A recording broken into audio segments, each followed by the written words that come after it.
हमारे student lecture number 4 और chapter number 4 के साथ आज हम अपने टॉपिक को डिस्कस करेंगे।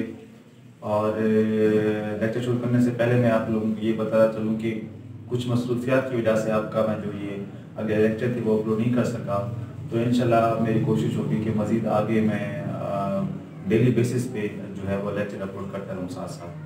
तो अपने टॉपिक को शुरू करते हैं। तो हमने जो था वो सेल के कुछ हिस्सों को डिस्कस कर लिया था। आज हम सेल के जो ऑर्गेनेलीज हैं उनको डिस्कस करेंगे। स्टूडेंट, सबसे पहले मैं आपको एक चीज़ बता दूं कि जो सेल ऑर्गेनेलीज होती हैं ये एक लेबर के तौर पर काम करती हैं सेल के लिए। लेबर पता है आप लोगों को, लेबर कहते हैं जैसे कि कोई एक मजदूर होते हैं और वो कोई किसी घर को चलाने के लिए, किसी फैक्ट्री को चलाने के लिए बहुत से मजदूर जो होते हैं वो अपना अपना काम सर अंजाम दे रहे होते हैं और उन सब का काम मिलकर एक घर का काम, एक फैक्ट्री का काम बनता है। जिस तरह हम अगर सपोज कर लें, फर्ज कर लें कि अगर हमारे पास अगर एक मोटरसाइकिल की फैक्ट्री है, तो आप उस मोटरसाइकिल की फैक्ट्री में जाएंगे तो जो मोटरसाइकिल के मुख्तलिफ हिस्से होंगे उसके उन हिस्सों को बनाने वाले अलग अलग एक हिस्से बने हुए होंगे। यानी कि यूं कह लें कि अगर मोटरसाइकिल का व्हील बनाना है तो एक और जगह पे बन रहा होगा। इस तरीके से अगर उसके मुख्तलिफ हिस्से पे लाइट होगी, हैंडल हो गया, इंजन हो गया, वो सब एक एक जगह पे बन रहे होंगे। फिर वो सारे के सारे काम एक साथ मिलकर एक पूरी बाइक बनाते हैं। तो इस तरीके से जो सेल की ऑर्गेनेलीज होती हैं वो भी ऐसे काम करती हैं। यानी कि सेल की ऑर्गेनेलीज सारी अपना अपना काम करेंगी, आखिर में वो एक पूरे सेल का जो अफ़ाल होता है वो सर अंजाम देते हैं और सेल फिर वो अपना अफ़ाल किसी जिस्म के अंदर सर अंजाम देता है। तो कौन कौन सी सेल ऑर्गेनेलीज हैं? वैसे तो बहुत से ऑर्गेनेलीज हैं, लेकिन आज के लेक्चर में हम न्यूक्लियस, राइबोसोम, माइटोकॉन्ड्रिया और प्लास्टिड को डिस्कस करेंगे। नेक्स्ट लेक्चर में हम मजीद अगली ऑर्गेनेलीज को भी डिस्कस कर लेंगे। स्मार्ट सिलेबस गवर्नमेंट की तरफ से आया हुआ है। मेरी कोशिश थी कि वो स्मार्ट सिलेबस से तैयारी कराऊं, लेकिन नहीं, क्योंकि उसमें बहुत सी चीज़ें स्किप हो जाएंगी, हट जाएंगी। तो मैं लेक्चर इसलिए ओवरऑल बना रहा हूँ ताकि आइंदा भी जब कोई स्टूडेंट ये लेक्चर देखे तो उसे प्रॉब्लम ना हो। तो सबसे पहले हम डिस्कस करते हैं न्यूक्लियस को। तो न्यूक्लियस को अगर हम देखें, जिस तरह हमारे पूरे जिस्म को हमारा ब्रेन कंट्रोल कर रहा होता है, इस तरीके से जो सेल होता है उसको न्यूक्लियस कंट्रोल कर रहा होता है। यूं समझ लें कि सेल का जो ब्रेन है, सेल का जो दिमाग है, वो यही न्यूक्लियस है। जितनी भी सेल की एक्टिविटी होगी वो यही न्यूक्लियस कंट्रोल कर रहा होता है। अब अगर हम प्लांट में देखें तो प्लांट में भी न्यूक्लियस है, और अगर हम एनिमल्स में देखें तो एनिमल्स में भी न्यूक्लियस है। फर्क ये है कि प्लांट सेल में जो होती है वो सेल वॉल आ जाने की वजह से जो प्लांट सेल होता है वो उसकी शेप थोड़ी चेंज हो जाती है। दूसरा, जो प्लांट सेल होता है उसका न्यूक्लियस जो होता है वो साइड पे हो जाता है। साइड पे इस वजह से हो जाता है कि प्लांट सेल के, यूं समझ लें कि मैं अगर कहता हूं कि ये जो है ये सेल वॉल होगी, ठीक है, उसके बाद ये जो है वो सेल मेम्ब्रेन होगी और ये न्यूक्लियस हो गया। ये आप इसको कह सकते हैं ये प्लांट सेल है और ये उसका न्यूक्लियस है। न्यूक्लियस जो है वो सेंटर में नहीं होता प्लांट सेल का, क्योंकि वो कहते हैं कि यहाँ पर एक दरमियान में बड़ा सा वैक्यूल बन जाता है। बड़ा सा वैक्यूल बन जाने की वजह से जो प्लांट सेल का न्यूक्लियस है वो साइड पे चला जाता है, लेकिन जो एनिमल सेल का न्यूक्लियस होता है वो सेंटर में ही रहता है। अब आते हैं न्यूक्लियस के स्ट्रक्चर की तरफ। तो ये मैंने यहाँ पे एक सेल बनाया है, सेल के सेंटर में न्यूक्लियस है, ठीक है, और ये सेल की जो है सेल मेम्ब्रेन है, दरमियान में साइटोप्लाज्म जो है वो मूव कर रहा है।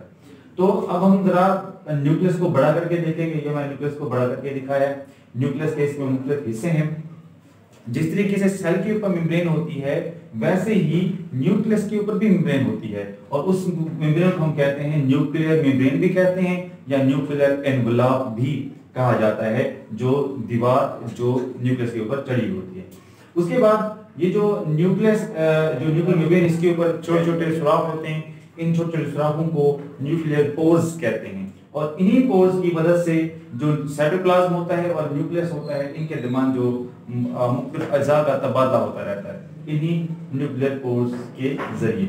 अब होता ये है कि अगर हम न्यूक्लियस के अंदर देखें तो न्यूक्लियस के अंदर हमें जैसे एक सेल के अंदर साइटोप्लाज्म होता है, एक फ्लूइड भरा होता है, साइटोप्लाज्म कहते हैं, वैसे ही न्यूक्लियस के अंदर भी एक फ्लूइड भरा होता है। उस फ्लूइड को हम कहते हैं न्यूक्लियोप्लाज्म। उसे साइटोप्लाज्म कहते हैं वो सेल में, और इसके बाद जो है वो न्यूक्लियस के, जिसका नाम भी न्यूक्लियोप्लाज्म रख दिया गया है।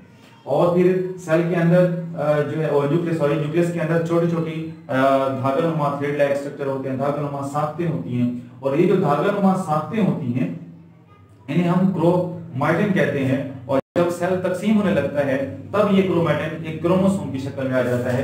क्रोमोसोम की शक्ल कुछ इस तरह होती है कि इसमें मैं अपने स्टूडेंट्स को एक याद दहानी के लिए कहता हूं कि दो दो कान बन जाते हैं, क्रोमोसोम दो कान वाला क्रोमोसोम बन जाते हैं, इन कानों को क्रोमैटिड कहते हैं, वो हम आगे पढ़ेंगे। लेकिन फिलहाल अभी याद रखें कि फिर जब सेल तकसीम हो रहा होता है तो यही जो क्रोमैटिन होता है, जो धागानुमा होता है, फिर इस क्रोमोसोम की शक्ल इख्तियार कर लेता है। फिर इसी न्यूक्लियस के अंदर एक डार्कली स्टेन्ड, डार्क स्टेन कहते हैं गहरे रंग का इलाका होता है। और इस गहरे रंग के इलाके को हम क्या कहते हैं? न्यूक्लियोलस। न्यूक्लियोलस कहते हैं। अब ये जो न्यूक्लियोलस होता है ये वो जगह है जहां पर राइबोसोम की तैयारी होती है, जहां पर राइबोसोमल आरएनए की जो आरएनएज हैं वो इसी न्यूक्लियोलस के अंदर ही बनाए जाते हैं। तो ये छोटे छोटे सुराख आपको नजर आ रहे हैं, इनको न्यूक्लियर पोर्स कहते हैं। तो यही इस तरह की जो है वो साख्त है न्यूक्लियस की, जो कि सेल के अंदर न्यूक्लियस पाया जाता है। बाकी जो साख्त के जा सके प्लांट में और एनिमल में, दोनों में न्यूक्लियस की साख्त सेम ही होगी। फर्क ये होता है कि जो प्लांट सेल होता है उसका न्यूक्लियस थोड़ा साइड पे चल जाता है, इसकी वजह से, इसी वैक्यूल की वजह से। उसके बाद स्टूडेंट हम अपनी अगली ऑर्गेनिज्म की तरफ चलते हैं जो कि है राइबोसोम।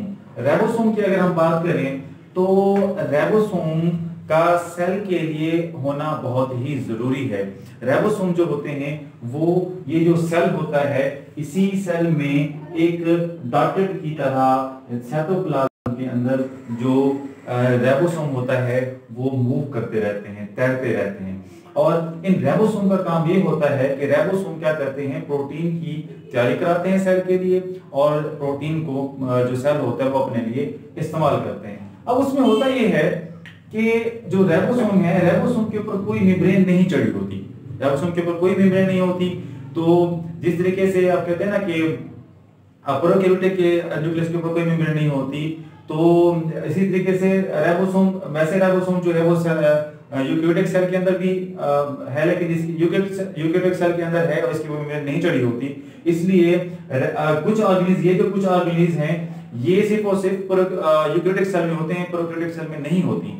लेकिन राइबोसोम वो ऑर्गेनिज है जो प्रोकैरियोटिक सेल में भी होती है और यूकेरियोटिक सेल में भी होती है, क्योंकि इसके ऊपर जो मेम्ब्रेन होती है वो मौजूद नहीं होती। अगर हम राइबोसोम की साख को देखें तो हमें पता चलेगा कि राइबोसोम दरअसल दो सब यूनिट से मिलकर बना हुआ है।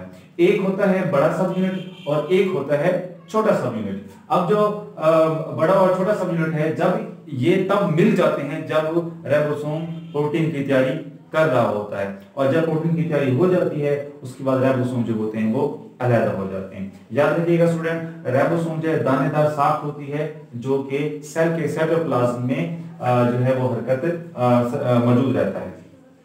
उसके बाद स्टूडेंट हम आते हैं अपनी ऑर्गेनिज्म की तरफ जो कि है माइटोकॉन्ड्रिया। अगर हम माइटोकॉन्ड्रिया को देखें तो माइटोकॉन्ड्रिया की साख कुछ इस तरीके से है। मैंने कोशिश की है कि डायग्राम एक्यूरेट डायग्राम बनाऊं जिससे आपको समझ भी आ सके।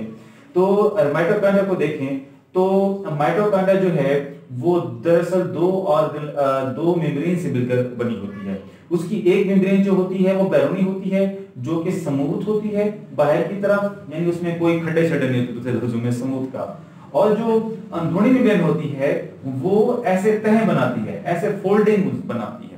ये जो फोल्डिंग्स होती हैं, इन फोल्डिंग्स को हम क्रिस्टी कहते हैं। अब ये जो क्रिस्टी है, ये जो एक फोल्ड है, ये फोल्ड इनको क्रिस्टी कहते हैं। इसी क्रिस्टी के अंदर ही जो है वो एक मैट्रिक्स, एक फ्लूइड भरा हुआ होता है, ठीक है, जो कि इसको माइटोकॉन्ड्रियल मैट्रिक्स कहा जाता है। मैट्रिक्स फ्लूइड को दरअसल कहते हैं। अब माइटोकॉन्ड्रिया ये वो जगह है जो कि सेल के जिसमें सेल अपनी रेस्पिरेशन करता है और सेल अपने लिए एटीपी वगैरह तैयार करता है जिससे उसको अपनी एनर्जी हासिल होती है। माइटोकॉन्ड्रिया का अपना डीएनए भी होता है, माइटोकॉन्ड्रिया का अपना राइबोसोम भी होता है। इसका मतलब माइटोकॉन्ड्रिया सेल्फ रेप्लिकेटिंग ऑर्गेनेल है, यानी माइटोकॉन्ड्रिया अपने आप को खुद रेप्लिकेट कर सकती है क्योंकि इसका अपना डीएनए मौजूद होता है। उसके बाद हम अपनी अगली और इस लेक्चर की आखिरी ऑर्गेनिल की तरफ चलते हैं जो कि प्लास्टिड है। प्लास्टिड को अगर हम देखें तो प्लास्ट ऐसा तीन हिस्सों पर इसकी तीन अकसाम, एक है क्लोरोप्लास्ट, एक है क्रोमोप्लास्ट और लास्ट वन है ल्यूकोप्लास्ट। क्लोरोप्लास्ट की अगर हम बात करें तो ये मैंने क्लोरोप्लास्ट का स्ट्रक्चर बनाया है। क्लोरोप्लास्ट ये मैं बात बताना भूल गया कि प्लास्टिड जो है वो सिर्फ और सिर्फ प्लांट्स में पाए जाते हैं। हमने ये बात याद रखनी है कि प्लास्टिड जो है प्लांट्स में पाए जाते हैं, ये वाले ऑर्गेनिज्म, ये किसी और जानदार में या नहीं पाए जाते। या दूसरे शब्दों में आप यूं कह लो कि जो फोटोसिंथेटिक ऑर्गेनिज्म है उनके अंदर ये प्लास्टिड जो है वो पाया जाता है। अब प्लास्टिड में अगर हम देखें तो जो क्लोरोप्लास्ट है, क्लोरोप्लास्ट की कुछ साख इस तरीके से होती है कि क्लोरोप्लास्ट डबल मेम्ब्रेन में लिपटा होता है। यानी क्लोरोप्लास्ट के जो है ऊपर एक बैरोनिक मेम्ब्रेन होती है और एक अंदरूनी मेम्ब्रेन होती है। जो बैरोनिक मेम्ब्रेन बहुत स्मूथ होती है और जो अंदरूनी मेम्ब्रेन है वो अंदर जाकर एक छोटी छोटी थैलियां बनाती है और इन थैलियों को हम क्या कहते हैं, थैलाकॉइड। देखें ये जो थैलाकॉइड कुछ इस तरीके से होंगी, ऐसे कोइंस लाइक सिक्के नुमा एक थैली होती है, इसे हम थैलाकॉइड कहते हैं। अब यही थैलाकॉइड एक ढेर की सूरत में यहाँ पर जमा होते रहते हैं, जमा होते रहते हैं और इसी एक ढेर को हम क्या कहते हैं, ग्रेनम। ग्रेनम की फॉर्मेशन के बाद अगर हम देखें तो ये ग्रेनम आपस में इंटर कनेक्टेड होती हैं, ये ग्रेनम आपस में जुड़ी रहती हैं, तो इनको हम इंटरग्रेनम भी कहते हैं।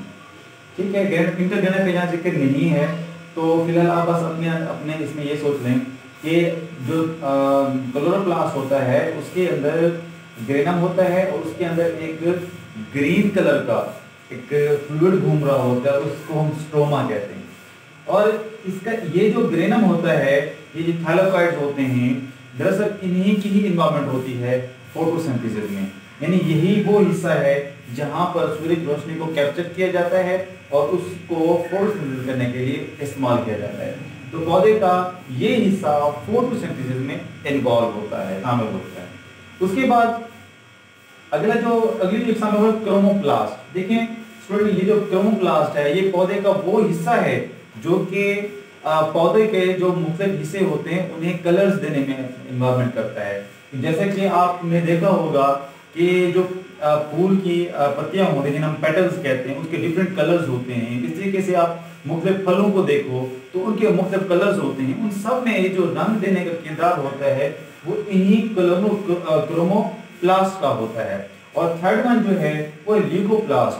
ल्यूकोप्लास्ट का जो किरदार होता है वो ये होता है कि वो प्लांट्स के अंदर जो सरप्लस फूड होती है, जो इजाफी खुराक होती है, उस इजाफी खुराक को फल के अंदर या पौधे के अंदर महफूज रखने में मदद करता है। इसका कोई तरह से कोई इसका किरदार नहीं होता। तो स्टूडेंट ये जो थी आज की लेक्चर की ऑर्गेनिज जिनको आज हम डिस्कस किया, इंशाल्लाह अगले लेक्चर में हम मजीद ऑर्गेनिज को डिस्कस करेंगे। और अगर इस लेक्चर में आपको कोई मसला नजर आ रहा है, कोई पॉइंट समझ नहीं आ रहा, तो आप मुझसे रब्ता कर सकते हैं। व्हाट्सएप नंबर मैं प्रोवाइड कर दूंगा। शुक्रिया, अल्लाह हाफिज़।